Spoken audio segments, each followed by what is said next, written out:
maintain their composure and know that they have just as good of a chance to keep going. Becca's tilt factor is so strong that if other players are tilting, she feels it. Yeah, I do the second head tilt. The empathy is real here. We get Big Bang. The first Galaxy. The first time we're seeing it. I've never seen it! I'm excited. I'm actually super excited. Oh, man.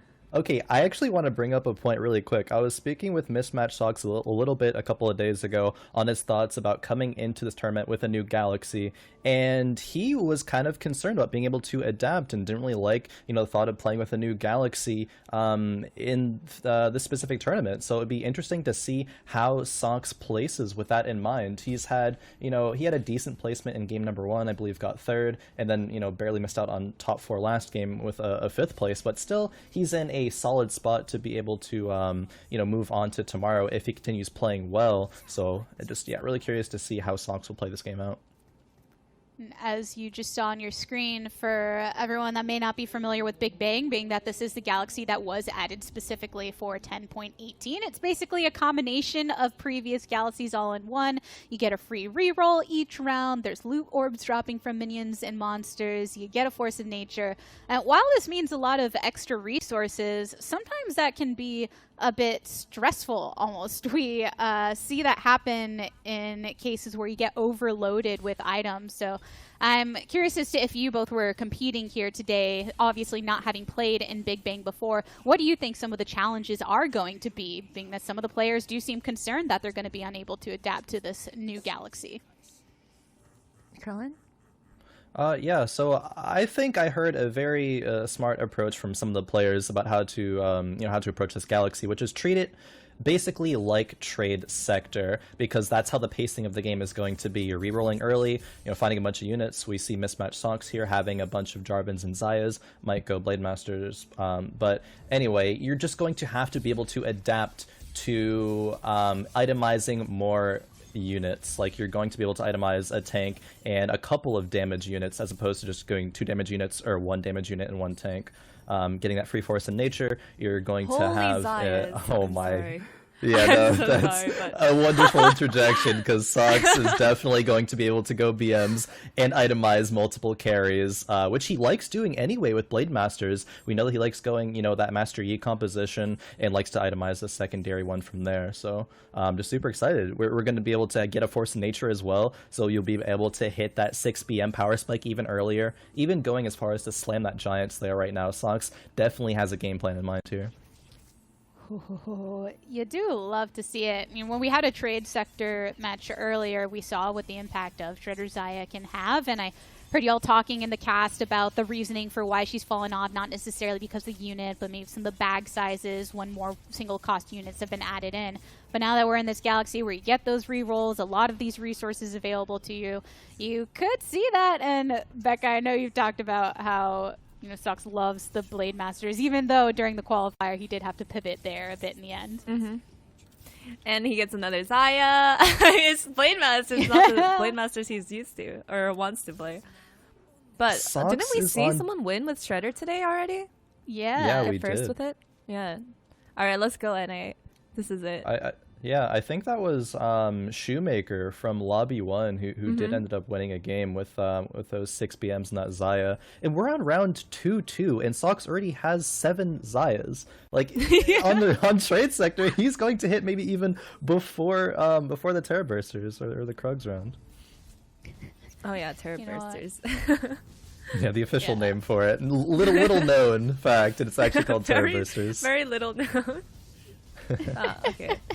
So like I said, I was super surprised that the reroll Zaya won in that first lobby, because I think she was against Teemo 3. So I hope Socks can recreate that, just because I'm showing a lot of bias here as an NA caster for an NA player. But I don't know. I personally have not had too much success with Zaya reroll in the late game.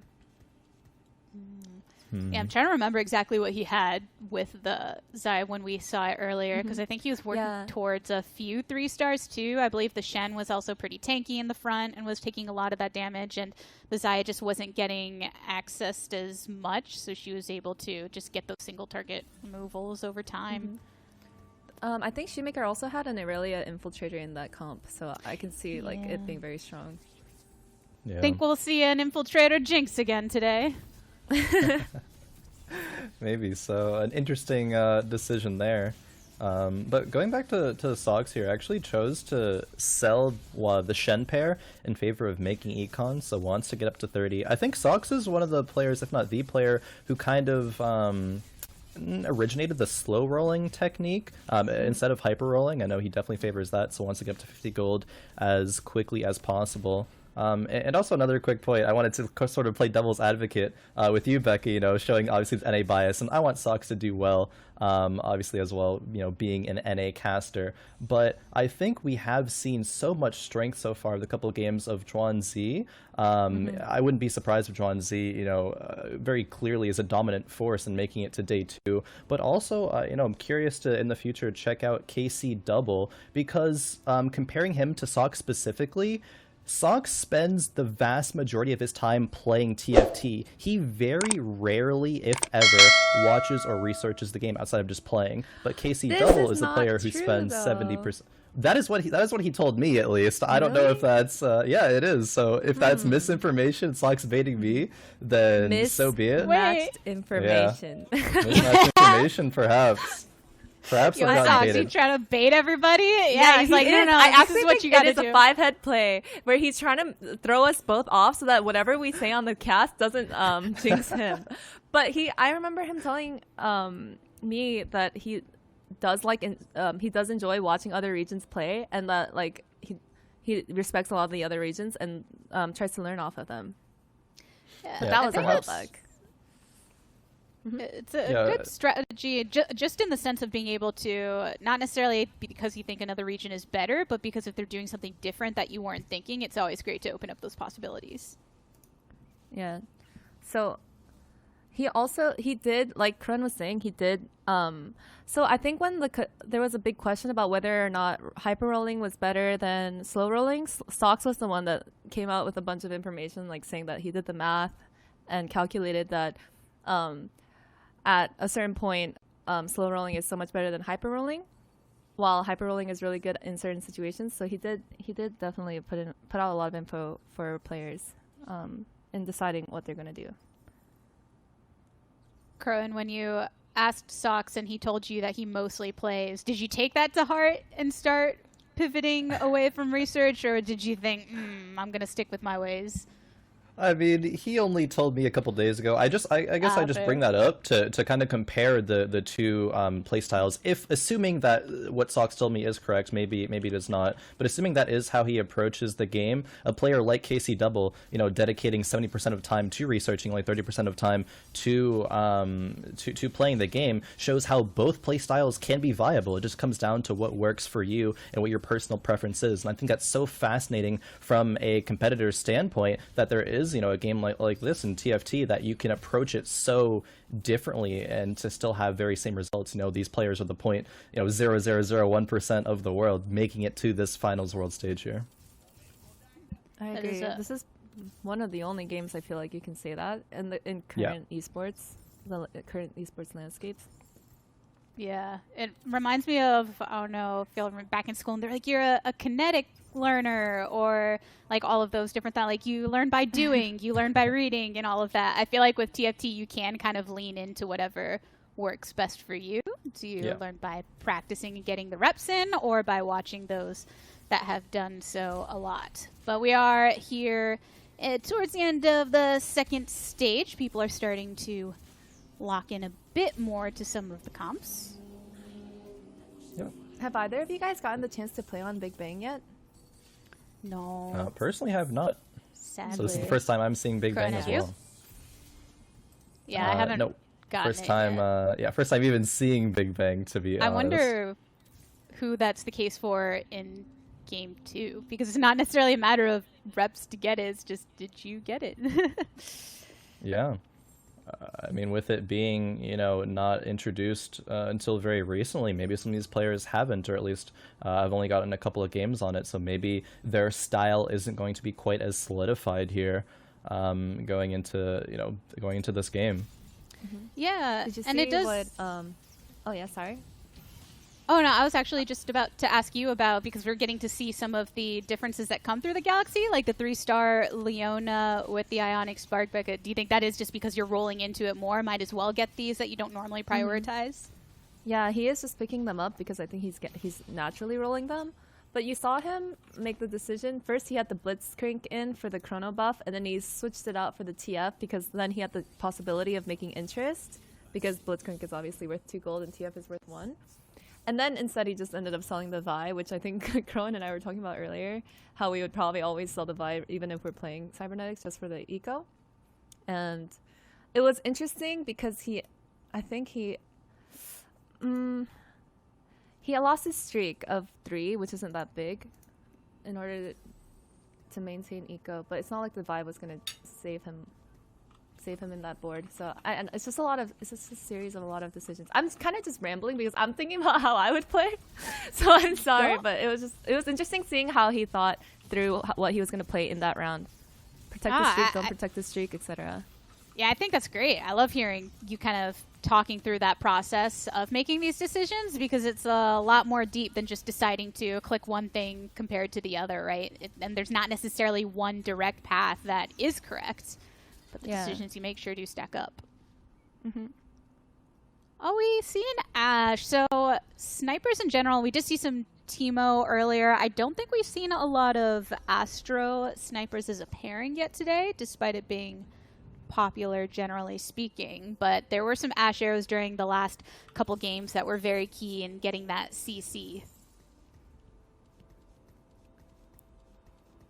And before us here, it is a return to the Brawlers. And yeah, those Brawler blasters that we saw during the last game, talking about the fact that it's not a very common composition that you come into because the itemization can be difficult, especially if you don't run into those later game units. But for this time being, especially with a little bit of Cybernetic online too, and 2-star Ezreal ends up getting locked by the Blitz, pulled into the back. But a lot of these units that aren't always prioritized to get rolled into, clearly a result of the Galaxy that we're in. I'm honestly kind of at a loss. I'm just trying to keep up with everything that's going on in the game.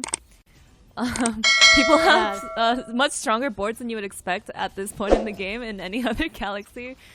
And yeah, I haven't seen it, so I'm just kind of engrossed. Yeah.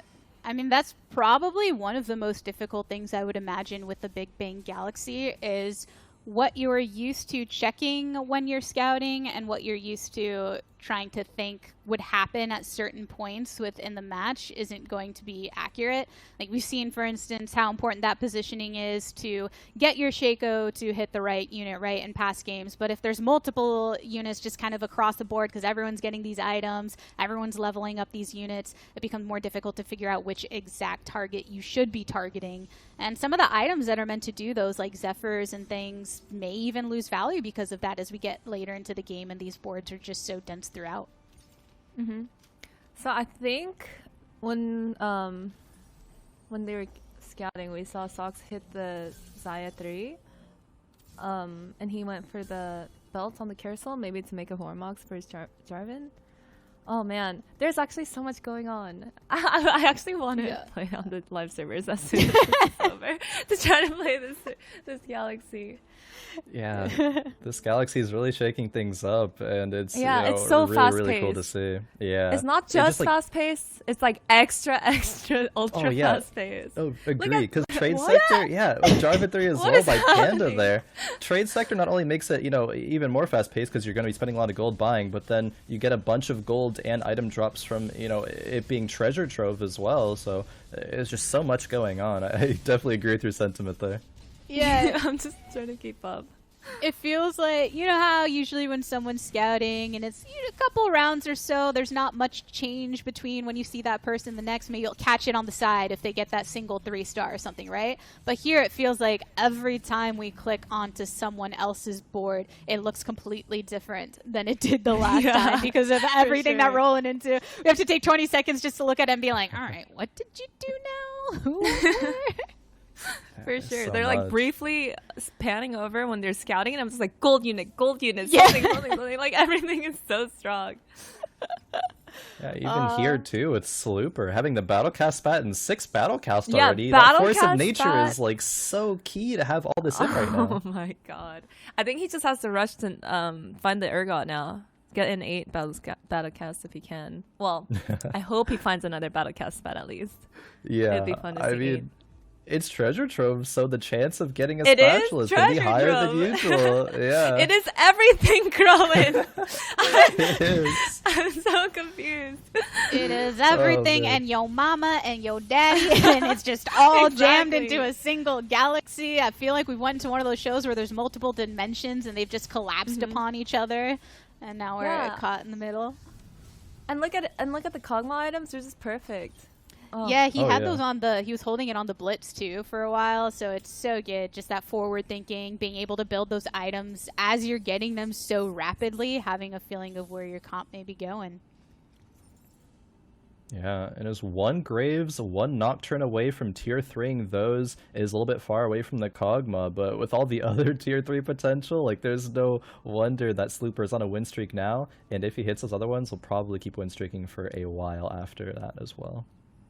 It is cool to get to see Battlecast, because we don't get to see it very often. I believe in the EU qualifier, Solo Gassang got to the final rounds running mostly Battlecast, and then it didn't work out for him, and he ended up getting 8th, I believe, to miss coming to this World Championship. But it's like, when it works, it works. It's just, this seems like it needs something like a big bang to really make it more viable.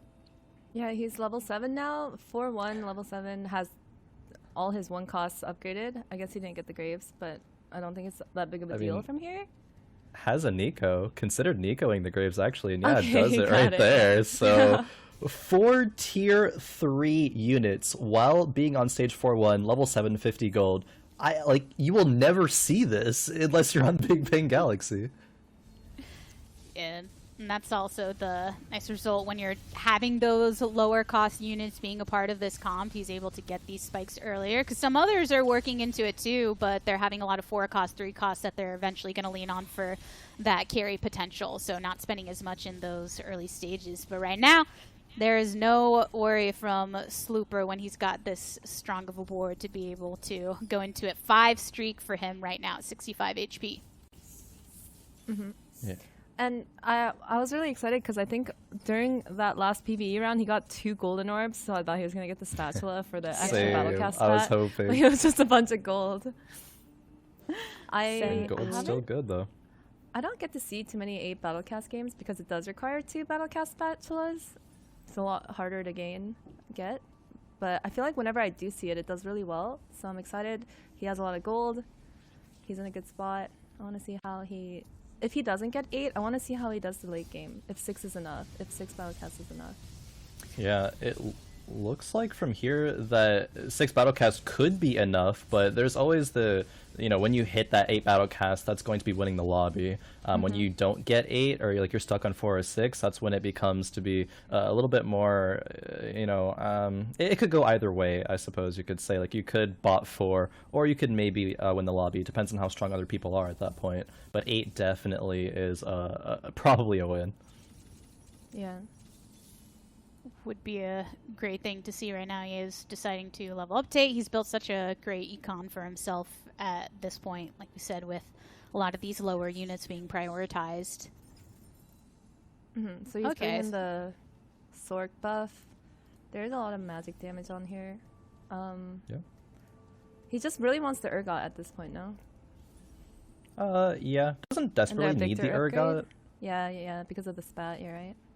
Yeah, so it doesn't desperately need it, but it still would be nice to have that as a strong unit. I was actually going to ask you, Becca, where do you think that you go from this position? What do you look to add in? Well, let's say, assuming that you don't get 8 Battlecast, what's going to be your level 9 play with 10 units in? I mean, I guess you don't find yourself in this situation too often as a No, player. you don't, so... I think if you don't hit the 8th Battlecast spat, you just go with the legendary units, right? Like an Asol or a Thresh, always strong. Anything that will, 100% no doubt improve your board, which I think are just yeah, those units that can always fit in your comp. Asol, Thresh, even Janna, improve your attack speed. Seems good. Oh, you could There also was put in an like an Urgot, but- echo. Yeah. The that's echo for true. the infiltrator buff. Yeah, definitely. Depending on the We talked- lobby, yeah. Yeah, we talked a bit about that earlier. It's like, what units to put in that BM composition ended up being a Thresh that pulled in the Urgot, which killed a tier 3 Teemo. So Thresh still being one of those units that you're going to want to go into. If you're not chasing like, an 8-piece synergy like Slooper might be doing here. Mm-hmm. Yeah, I think the Thresh Urgot combo is probably the best combo in set 3. Oh, Changed yeah. my mind. Even after getting nerfed, it's still like super Yeah. good. And it was, oh man, when Urgot was first introduced, it was oppressive to say the least. Mm-hmm. Yeah. It those was like a 5 pseudo costs. Phantom synergy. Oh god, don't remind me, true. Phantom. Curse words in TFT. Bringing us back to them days. But yeah, those 5 costs, I mean, they're designed for their abilities to be impactful enough where you'll consider putting them in regardless of your synergy. And Thresh is just one of those that fully takes advantage of it. You find him, especially if he's working into Monoreaver, adding that Chrono, and you think, let me give you that advantage of those abilities without you actually having to waste a spot for it. Cog does lots of damage at this point. I actually was so clutched by the Nocturne there, getting the fear off onto the Xayah, which I think was the reason that Mismatched Socks lost that round. If that Nocturne wasn't positioned specifically as so, it would have gone the other way there. Yeah. I think that was purposeful, right? He put that Nocturne on Yeah. the side. You tend to put the infiltrators in the middle if you're not completely sure where you want him to go. Really good positioning, scouting from Slooper. Yeah, doing it again here too, making sure he's on top of which matchups he's going to face and how to position accordingly. Going to move the Cog mod whichever side, going to move the Nocturne as well. While deciding that left is the best, so keeping the Nocturne there for this fight and gets rewarded. Like the Nocturne's Yep. going to jump towards that Kaelin in the vein. He is really fast also. He moves his whole board Yeah. really, really quickly. And on 150 ping too, like that's not easy Yeah. to be able to do.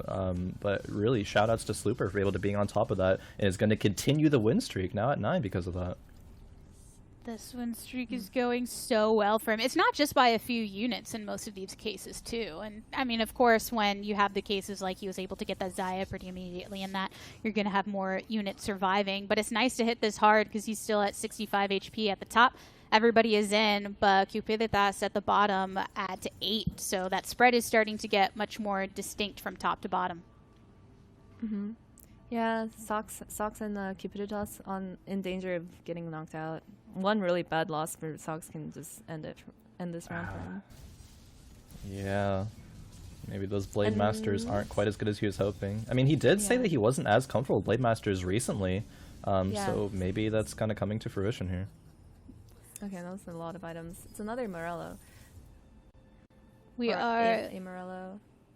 just checking into everybody that's watching, trying to track who's doing what so far in this lobby. We have Juanzi, Cupiditas, Mismatched Socks, and Slooper currently slotted in those top 4 spots, but it's pretty close in points, obviously, with only 2 lobbies done. So Mismatched Socks being, let's see, he has 10 points to his name right now, probably hoping to get more towards that middle line and not knocked out here. Yeah.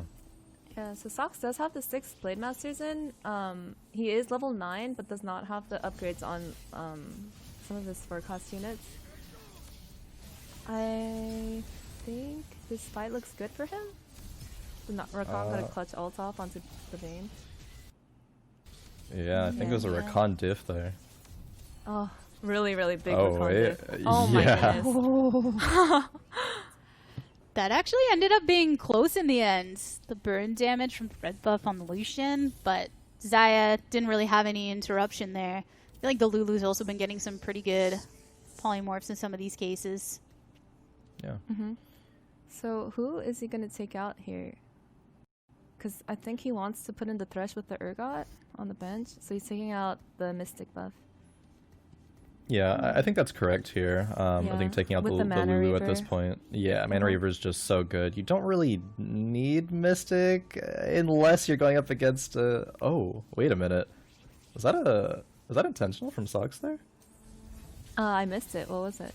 He took the Karma 2 out, again, not needing Mystic, and the Urgot went in just because there's on the left side of the bench. And wow, Sox actually falls there to exact lethal. Wow, 8th place here. Oh, not 8th. Okay, 7th. Wow, by No, 1 point. Yeah. Oh, he got barely saved to be pushed up into that 7th spot, but that's not the finish when Maybe it'll you're make a kind of difference. narrowly in that top 4 right now, right? Yeah, that's the kind of thing that can easily knock you down. Just gonna have to wait to see how the rest of them do. Maybe you almost hope that Zhuangzi just keeps winning. If he's going to qualify to tomorrow anyway, just unless you're not going to get the points, just hope that he takes it so other people can't pass you.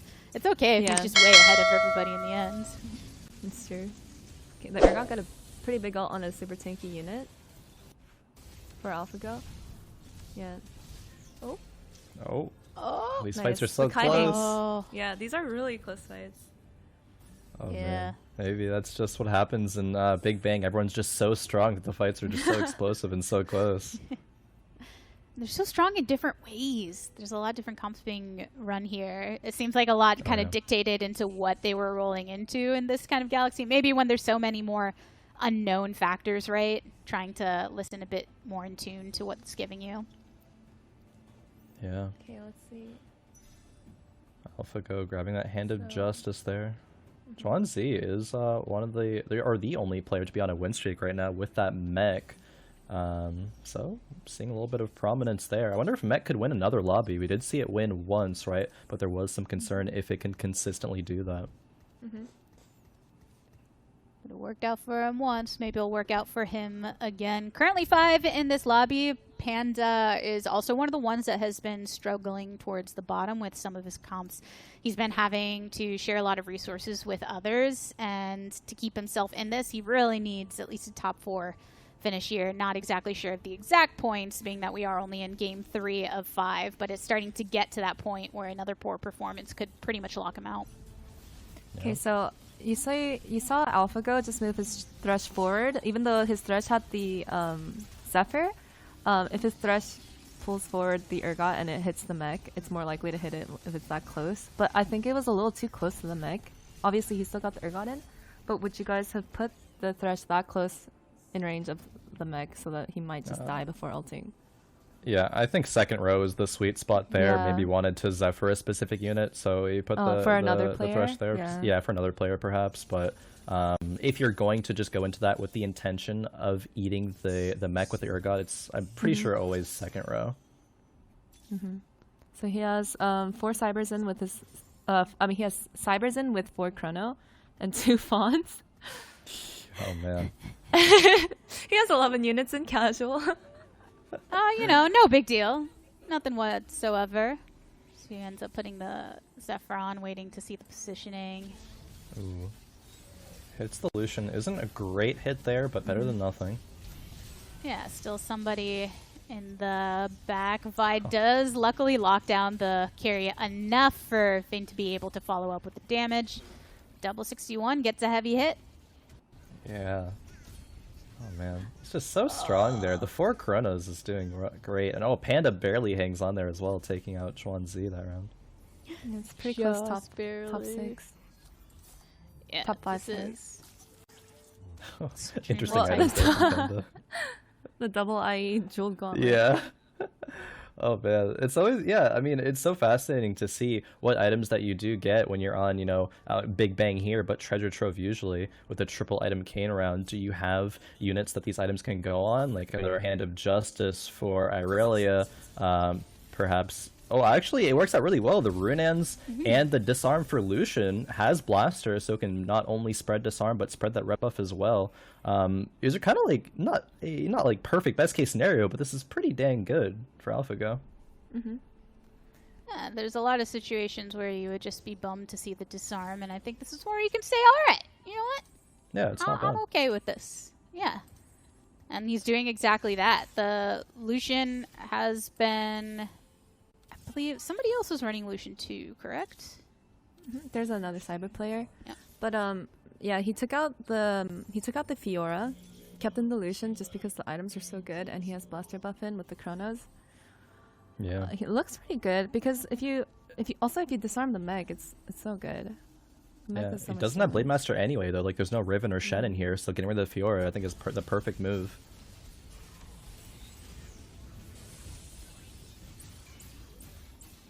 the lockdown with the Echo. All right, yeah, it's looking pretty good. You just have one last big heavy item holding unit left. And Slooper does take a hit here. We are going to be tuning into what he's got on the table. It's top 4 now. Double 61 has been knocked out. All right. Slooper is playing the Battlecast still with 6. Oh, yeah. Oh. Unfortunately, double 61. Would have thought he would have gotten into the top 4, but unfortunately barely misses out on that here. But the lobby is kind of shaping itself up for, you know, the end of the road here in this game number 3. Panda finding that Jin 2, checking back in with Slooper with those battlecasts. Was not able to make it to 8 battlecasts, unfortunately, but still has a pretty solid comp here nonetheless. Oh, he just passed by an Urgot. He doesn't even care at this point. Yeah. It's probably smart. Yeah, he's Going back to it's not super necessary.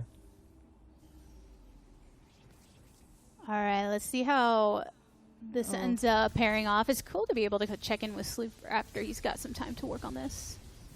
That was a really good shroud from Panda. Missed the Victor, but got the Janna. And Janna with no items, ult so late. Still not enough. Oh, man.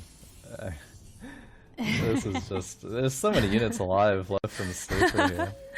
Yeah, there's just so many putting in work. I mean, it's what we talked about when it comes to Big Bang, right? There's just so much on the board that's putting in the work when we're watching these fights. It's really just interesting to see each of them have this impact, and in this case, a lot of them standing on the table, so he's just heavy hitting everybody when he eliminates them. Panda being knocked out. Final 3, AlphaGo, Juan Z, and Slooper, and still pretty tight. AlphaGo's streak was actually finished off, was previously streaking pretty hard. And the Chinese players once again in 1 and 2, really showing dominance in their region. You love to see it. One of the predicted regions to make the biggest splash here today, and we get to see 2 of them in the same lobby, and they're not disappointing the fans out there and bringing that hype and that consistency that you love to see. And even more mech action. Yeah, so back in the at the Starside Invitational, which was NA versus China, the NA players had a really big item difference from the Chinese players. So if you remember, the Chinese players did the dodge mech, and NA players had the bramble QSS mech. And now both regions have exactly the same perfect items on mech. You see the Titans Resolve, the Hodge, and the QSS. I think the revamps on those items just made it synergize so well with the mech. Oh yeah, definitely. That's why works, that's why we've seen the shift to this build on the forefront here. It's worked out for Juan Z, you know, taking game number 1. Not that specific build, that is, but it's looking good for him to take now game number 3 as well. Final 2. Oh, it's interesting that he never moved that Thresh. He really just wants it to hit the mech, like just is praying it ults. Maybe he knows it's gonna ult, because it did ult. It brought in the Urgot, right? Believe so, yeah, it did. So, because he knows that Zephyr's not gonna get it. Yeah, he knows that Zephyr's not gonna grab the mech because it has QSS. So he's just sacrificing the Zephyr to make sure this Thresh goes off there. But I just, interesting. Yeah, I mean, definitely with Thresh being tier 2'd now, it has a way higher chance to go off. So that is the point where I would say it's you know, it's more fine for it to be there, even if you're wasting you know, Zephyring a unit, which is strong enough in and of itself. So kind of a risk, or kind of a sacrifice there, rather. Yeah, I mean, it also has a trap clause, so I guess it's much more likely to go off. But it feels like, is there really no better spot? Oh, he moved it. Okay, yeah, I feel like that spot would also grab the mech and would be safer. But it worked for him last round. Oh, he pulled it in. Okay. Yeah. Oh. Wow, yeah, that's going to be it. Juan Z winning GG. another one. Juan Z's just too good. yeah,